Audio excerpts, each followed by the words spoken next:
this session's called Fuck You Money. What's the point of that? Exactly. What's the point of having Fuck You Money if you can't say fuck you occasionally? We should have had 4 chairs. Unfortunately, Dave Portney can't join us. Fuck you, Dave. Anyway, firstly, let's bring out Francis Ngannou. Give a huge round of applause.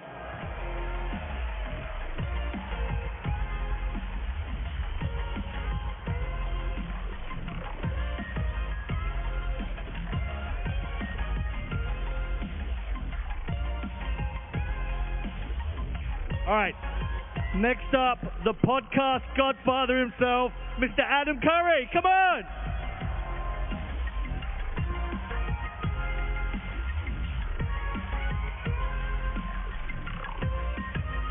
And to moderate this fuck you session, none other than Mr. Max Keiser. Woo!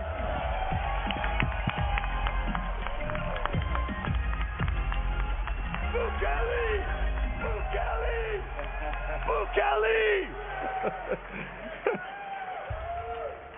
That's right on. How's everybody doing? Woo! Have you been sufficiently orange pilled? I've got some extra orange pills right here for y'all. There you go. All the orange pills you need. All right. We're here on the Fuck You Money panel. Francis and Adam. Let's get into it.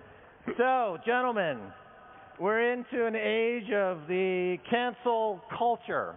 Adam, to you, it seems as though we're breaking out of the age of cancel culture. You've got now Elon buying into Twitter. You've got Louis C.K. just won an award at the Grammys. Yeah. So are we getting out of the cancel culture age, and is Bitcoin part of that? Well, you mentioned 2 centralized things, Twitter and the Grammys, so I don't know if that can be considered a breakout. I would also like to remind people about a year ago, Elon did some kind of weird shit with Bitcoin. Wasn't very helpful at the time, so I don't know why people would be so excited about him fixing Twitter. ActivityPub, lots of decentralized services people are using. But podcasting, Dave Jones and I saw almost 3 years ago when Apple started deplatforming podcasts that they were no longer a good steward of podcasting, which was always designed to be decentralized by design, and you don't need any service to be a podcaster, and they were kind of capturing that. So we created podcastindex.org, completely independent. It's also distributed. There's thousands of copies of the entire database. So that stopped the deplatforming from podcasting, as there's now 15 new apps, newpodcastapps.com. But we needed to go to the next piece, which is the financial deplatforming. People are getting deplatformed off of PayPal, off of Patreon. And by the way, I wouldn't cheer too much for Russians having their boats and planes and apartments taken away, because it's Russians today, there'll be other rich people next. And then there'll be less rich people. Right. So we designed value for value streaming payments on podcasting. And so you literally, while you're listening to a podcast, you can send any amount of Satoshis to that podcaster in real time, wallet to wallet, peer to peer, no middleman. We're doing about 70,000 transactions a month now. We're seeing over 1.5 million Satoshis flowing through the system a day, 6,000 podcasts. So I would say we're well on our way to completely stopping any form of cancel culture as it comes to literal free speech in podcasting. Right on. Impressive. A lot of people are in this, by the way. A lot of people have been working on this. Right, so that sounds fantastic. Now, Francis, let's talk about Cameroon, where you're from. And Africa. From Africa. And you've got the Bitcoin revolution is enabling all kinds of people to, I guess you could say, escape the fiat money, escape a lot of things that have been going for quite some time. Give us an update on that. Yeah, I do believe in Bitcoin, and I think this could be a future of the finance and trading in Africa. You know, because we have we have a lot of problem of transaction of trading based on our currency, which is always backed up by somebody, some different country, European country, and France. France. Let's just call it. Mostly, Yeah, yes, right. Because there's 14 countries. They control the money, right? Yes, there's 14 countries in Africa who doesn't have like their own currency. They just use French money. French just make their money and be the guarantee. You know, so their money is not backed up by gold, even though if it was, the thing is like you can do a transaction with gold easily. You know, you need to move to carry a gold and then travel somewhere, go to give it to somebody physically. But now with a Bitcoin, you can sit at home and pay your supplier wherever is it. You know, so that's why I think this is going to be a very good thing for Africa in general. For business, financially, to help business grow there and to make things easy. Like once again, we are talking about decentralizing. You know, it's like the first time that is the only thing that you can do without nobody has a control on it. Because even a goal to carry certain amount of gold, you need certain license and this approval, all the paperwork. But with Bitcoin, as long as you have your Bitcoin in your wallet, you can send it to whoever you want, whenever you want, sitting from your couch or laying on your bed or whatever. Right, and these right countries away. in Africa, just to trade with each other, it's enormously difficult. And so Bitcoin allows for inter-country African trade quite easily, correct? Yes, just to trade between these countries is very difficult because they make sure, France make sure to divide those countries pretty good to conquer, you know. Like we have the Central Africa, they use French CFA. The West Africa use French CFA, who has the same value, but it's different money. We cannot use the same our Central Africa money. Right. West Africa, and West Africa cannot use their own in. Man, you're Central Africa. You're almost as messed up as the rest of the world. Oh, I think we are more messed up. You know, yeah. We are very messed up. So our currency is not even recognized in IMF. the country. Yeah. Right. So every transaction has to go to France. So it's not only centralizing one country, but it's centralizing almost the entire continent. No one really talks about that, but it's kind of weird that France controls the money of 14 African countries.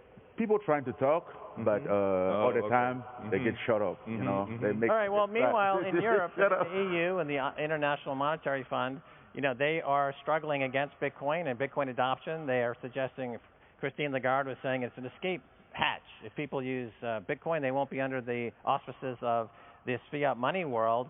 But of course, that's not a bug. That's a feature. That's a good thing that we are escaping IMF and these other organizations. But Adam, you know, this is opening up something of a culture war because it seems like the pushback from the institutions is to double down on, I guess you could call it cultural Marxism, this kind of liberal orthodoxy where private ownership is condemned and money is essentially that of a province of the state, and we need to worship the state. Now, you've been in the culture wars for decades, going all the way back to the MTV days.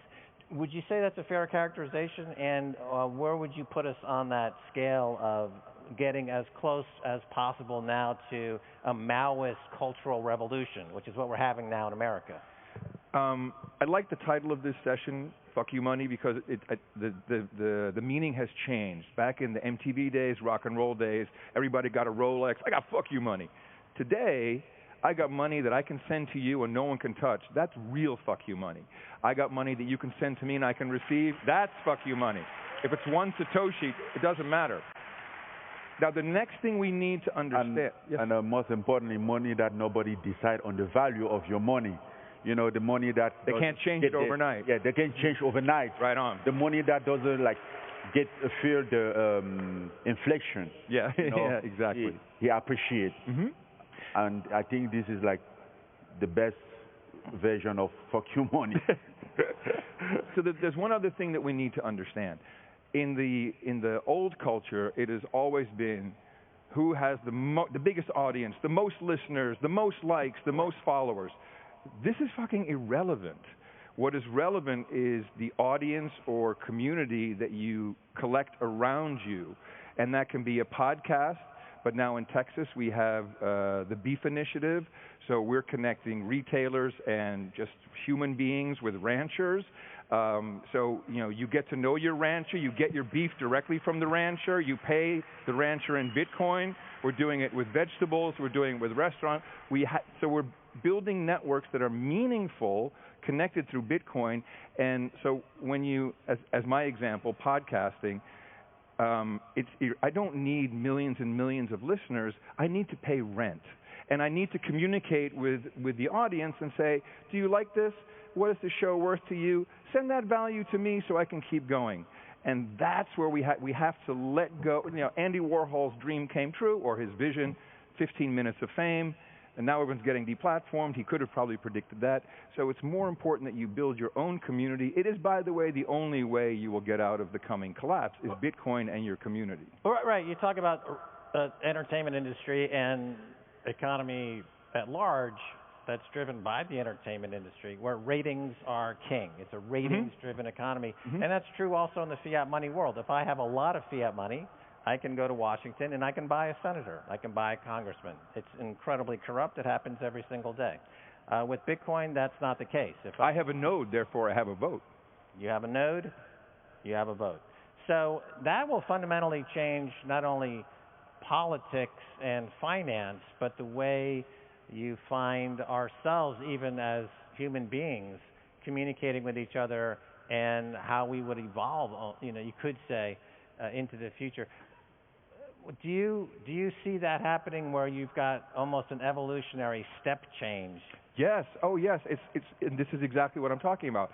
When you meet someone, when that person says, I'm a Bitcoiner, we play by a lot of the same rules. I don't care where you're from. We've never met before. We have a connection. Why? Because we're Bitcoiners. That's deep, and it's philosophical. I'm not quite sure how it works in the brain. Community. It's a community, and it's a global community. And I was walking through the hall, and someone stopped me, and it's like, I know immediately who this person, what they're about, to a certain degree. That's very cultural. That's crazy cultural in the scope of certainly entertainment. What people talk about or what connects them. And I think that's a big thing that we need to recognize. Yeah. So with Francis, in the last 20 or 30 years, we lived in a world where the United States culture is dominant around the world. In other cultures, African cultures, Asian cultures, have been secondary to the pervasive American culture. With Bitcoin becoming a world reserve currency, do you see an opportunity not only for these economies to improve, but for these cultures in Africa to become more global and have greater reach and to be more prevalent?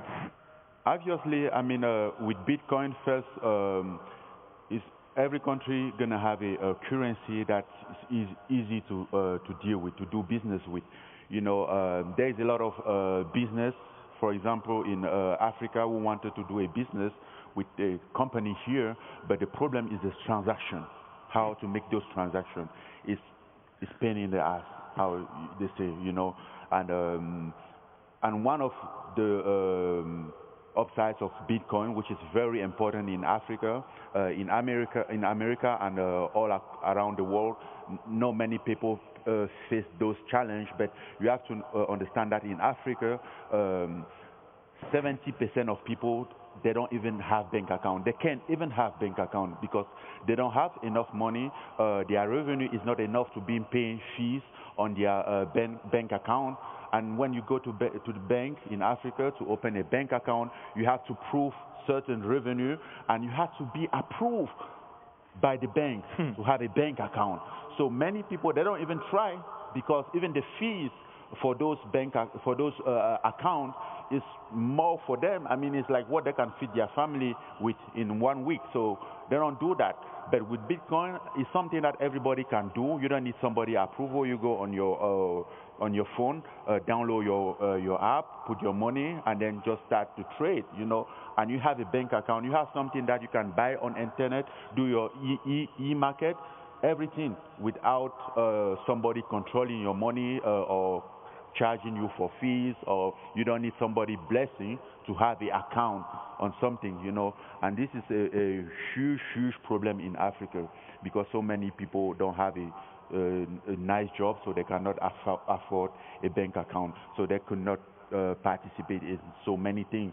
As soon as something is like online, you have to use a credit card or a PayPal. They're out of that business. They count themselves out, which is like a lot of opportunity that they are missing, you know. And I think with things like Bitcoin, you know, it's a life changing. You can see like with a digital all those digital platforms coming, a lot of artists now have the opportunity because they don't need like a label to produce them, you know. So it's those kind of opportunity that Bitcoin is bringing too. Yeah, that's what I wanted to touch on. So the American hegemony is this cultural. What I love when France, when they opened up Euro Disney in France, the French press referred to it as a cultural Chernobyl. You know, that it was not well received. But with economic oppression comes cultural oppression. But with micropayments in Bitcoin and second layer and third layer comes cultural expression. And so is this, I think what we're saying here is that this very, very rich African culture will have a chance now to organize, monetize itself, and spread in new ways. And that would seem to be very exciting. Yeah, because they can trade and do their thing abroad easily. So yes, that will also help to like expand their culture, to participate in everything. There will not need for other people approval for that. You know, like with the banking system now, it's very complicated. Basically for African, because not only African, we don't have a currency, but everything that we have to do now, even a wire transfer, he has to go to a French bank to pay the supplier, wherever the supplier is in the world. Right, whether it's in China or in the U.S., he has to go to France. But for them to control those markets, they make it very complicated to pay a supplier in China, which is who has a better rate, better product. So what do? You're forced now to just rely on like a French market. You can't even expand. I mean, and yeah, I'm talking about buying. I'm not talking even about selling your own product. So with your wallet being controlled by somebody, you don't have nothing to say. You can control anything. They decide how much you sell your product. They decide how much you buy, whatever you want to buy. So at the end of the day, you're just working to somebody. So Bitcoin fixes this. Absolutely. You have your product. You make your price. Somebody want to buy, he buys it. If not, well, we know in Nigeria, which is a very entrepreneurial country, the economy, thanks to Paxville and other companies, are doing very, very well. I wanted to change gears for a second here. So, Adam, when you read the news and you see what was happening in Canada with the truckers, and that the state suddenly came down and exerted authoritarian dictatorial powers of the Canadian government to subject their own citizens to cruelty and harsh penalties for freedom of speech. I mean, coming from Canada, that was not on my bingo card. I thought of maple sugar and the Toronto Maple Leafs, not a dictator enforcing draconian authoritarianism in Canada, and yet that's what we saw. So we saw a lot of things in the past 2 months. We've seen Russia being deplatformed from the SWIFT network, which is very interesting if you start to learn how archaic really the SWIFT network is and what it is, and it used to work with faxes, and like, wow, this is a really dumb system, because that's not how Bitcoin works. It makes no sense. But the deplatforming, financial deplatforming, and the House of Representatives in the U.S. yesterday just passed a domestic terrorism law, which is pretty much based on the Patriot Act for non-domestic terrorists. There are going to be 3 organizations, and you speak against the government, and you can be deplatformed or arrested or whatever. But the first thing they'll do is try to deplatform you from a platform. If you're speaking, the next one is the finances. My wife and I immediately bought $10,000 extra Bitcoin, as much as we could. We're like, we need to protect. She's like, how do we protect our money? What we've been doing. So let's buy some more for this very, very reason, because it can happen. It's clear if it can happen to sweet Canadians, it can happen to anybody. Yeah. Right. Make no mistake. Yeah. That's true. Well, I think that realization now is becoming clear. Those people in the Bitcoin community that have been talking about this for a while, that it's unconfiscatable, and this is going to be important, and there'll come a time when this becomes more important. We're at that moment now, and this is driving adoption. You know, here's a kind of a philosophical question. Is it reacting to the chaos, or is it causing the chaos? That's a good one. In other words, well, you see, I think Bitcoin was expecting the chaos is probably more like it. Bitcoin was there, ready for it. I mean, we know, if you look at the Genesis block, I mean, it literally says, hey, you know, Gordon Brown screwed the pound. That rhymes. So it's clear what it was for, and now we're, you know, I do the No Agenda podcast, and 5 years ago I was talking about a couple of No Agenda. There you go. I was talking about central bank digital currencies, and you know, it was like conspiracy theory, and now it's here, and it's much further than we think in many countries. Probably, you know, there's multiple proposals. So Bitcoin was always here, almost like something in nature, you know. And which of course it truly is. It's something natural that evolved naturally and was there to save those who wish to be saved. Yeah, well said. You know, talking about urgency to buy Bitcoin, this politician, Norma Torres, just a couple of days ago said, quote, El Salvador has made Bitcoin legal tender. The U.S. must have a plan to protect the U.S. dollar and America's financial system in case this idea spreads. So here you have... But Max, just help me understand, because I learned everything I know about Bitcoin and money from you and from Dennis Parker and from Roy Schein, from other people. But when you look at the Green New Deal, a global agenda, which entire mission is to do away with petroleum products, is that not by definition an assault on the petrodollar? This is, I mean, to me, it's as clear as day. It's going to go away the way we know it, and they're going to morph this into, you know, some complete scriptable central bank digital currency. Right. Well, they don't see how kicking Russia off SWIFT is an existential threat to the dollar, but they think a $20 to $30 billion economy in Central America adopting Bitcoin is a threat to the dollar. So that tells me that this woman, who's an American politician, has her head so far they're full of shit. That's completely full of shit. Brain dead. Yeah. She's effectively brain dead. Yeah. So you have a president that's brain dead. You have congressmen that are brain dead. You have senators that are brain dead, and they're financially illiterate, and they're telling us what about Bitcoin. And meanwhile, we're just buying Bitcoin because we don't want to go down the path of being brain dead asshole American politicians who don't know their ass from their elbow. Yeah. Right? What's that? One day after... Let's fight. Let's do it. You're in a compromised state. I can win this. I'm still the baddest man on planet. Right on. Right on. All right. I believe you. I'm not going to risk that. Since there's a moment here, Max, if you'd like to support your favorite podcast, go to newpodcastapps.com. If you have the Lightning Network capability, if you've never used the Lightning Network, I suggest the Breeze app, BREEZ. It'll help you get going. It's a beautiful podcast player. If you're a podcaster, go to podcasterwallet.com, get started today, and join the revolution. Yeah, thank you for that advertisement. I came from Texas. Well-positioned. Now, contrast this to, this is a statement from President Bukele. Quote, what has been called by international organizations as the Bitcoin experiment is nothing more than the world watching how mass adoption changes a country's economy. If it's for the good, it's game over for fiat money. El Salvador is the spark that ignites the real revolution. Yeah. Right? That's what's happening in Central America is a real revolution and in the U.S. But I worry because when I hear American politicians, with a couple of exceptions, but for the most part, they are extraordinarily behind the curve on this.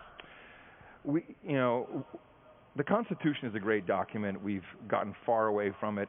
Once we figure out how to build new networks based upon Bitcoin as a community or Bitcoin as an actual network, we're going to get to a place where we actually figure out, we can elect people who aren't idiots. We can actually learn how to do that, but we're not there yet. And the only way is to start local. My generation screwed up a lot for millennials.